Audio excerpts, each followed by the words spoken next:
Let me start by giving a little background on myself and where I grew up. My name is Chris and I live in a small town in north-central North Carolina.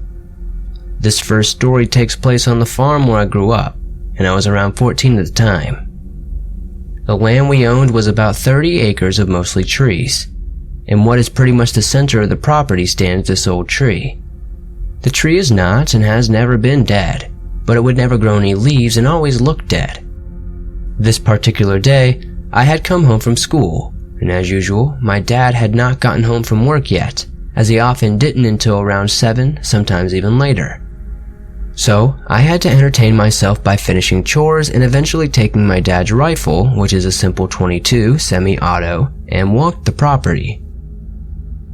I hadn't the intention to actually hunt anything. The rifle was only for protection, even though a .22 isn't much, it did make me feel safer.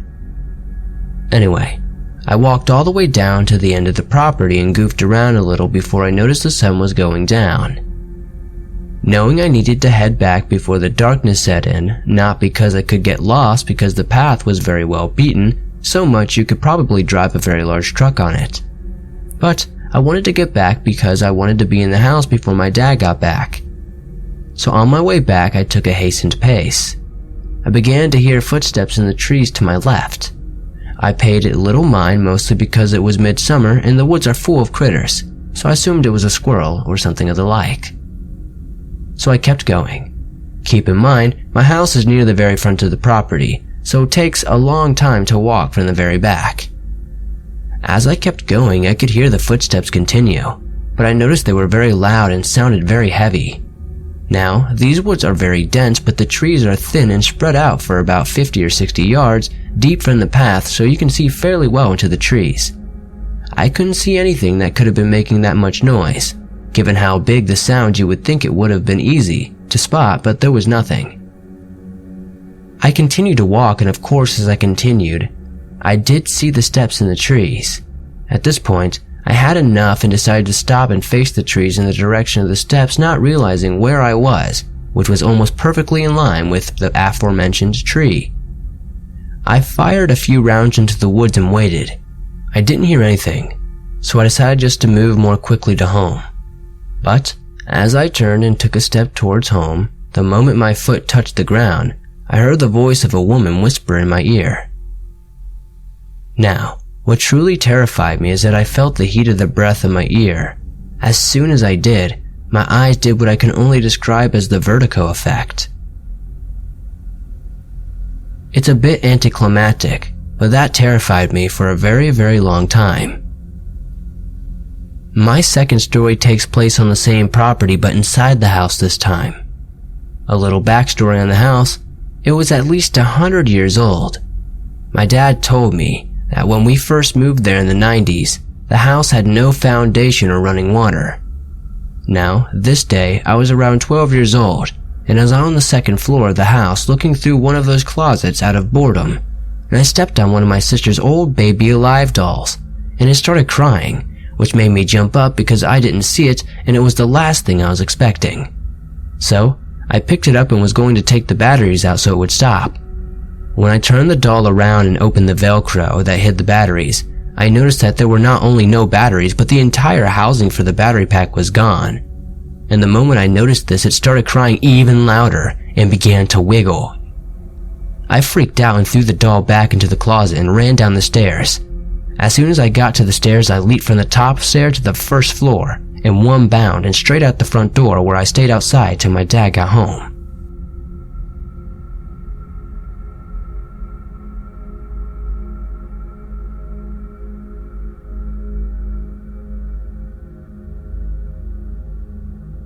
This story takes place in South Carolina, at Fort Jackson. When I went to basic training, it was as I expected it to be. Drill sergeants yelling and smoking you on a daily basis. However, there was one drill sergeant who seemed to be a bit off compared to the rest of them. One day, we were washing our gear outside after coming back from a 12-mile ruck march. The drill comes outside carrying what seemed to be a baby. Except that it wasn't. It was a doll, pale and in a black suit. She kept rocking it in her arms and giving us death stares. She would even talk to it. Fast forward to a week later, we were getting smoked for someone dropping their ride. I mean, running around our barracks in endless circles. When we were done, we formed up, and well, let's just say that we have a mannequin, and which we use as punishment to carry around. It weighs around 180 pounds and is definitely a burden. So when my battle buddy and I were at our barracks, we looked up, and we see the mannequin looking out the window, staring at us and moving its shoulders, which is just impossible. Keep in mind that we didn't even leave it near the window or anything. To make things worse, there was no one inside. Everyone was outside. Now that I think about it, there might be a connection between the drill sergeant's doll and that mannequin. I don't know.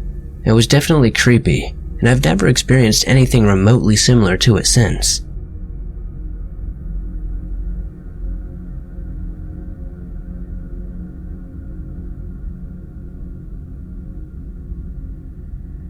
So this is a story that took place when I was around 8 years old in my old neighborhood.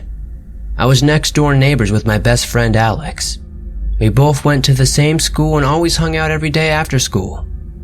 One day I was bringing my Nintendo 64 to his house so we could play together. Once I got into the house, his uncle was there watching the TV so we couldn't use it. Today, I now know that he wasn't his uncle because my older sibling, which knew Alex's older sibling, told me that his parents rented out rooms to random people from their original hometown. So, the quote-unquote uncle was just a random stranger from out of the country. He told us to go into his shed to search for an extra TV, so we opened the shed and started searching. We found an older TV, but we could use it. Then, something started moving all the things around, and we thought it was a rat so we didn't mind at first. Then we heard laughter. Something so scary that I tried to leave, but Alex told me not to worry.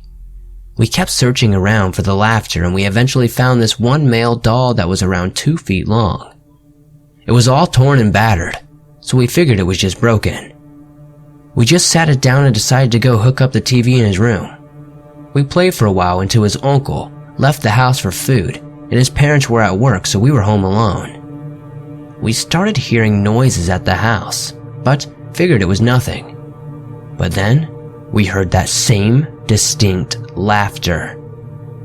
The doll was moving around the house carefully, which we saw through the small peek underneath the closed door.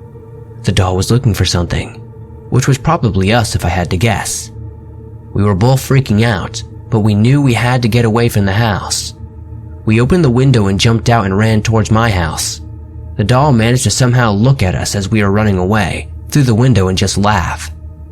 We stayed at my house all afternoon until his parents came home. Ever since that day, I have always experienced weird things in my friend's house, like having YouTube videos end abruptly and start playing other random things like clown videos, which I think it is a cereal commercial from the 70s.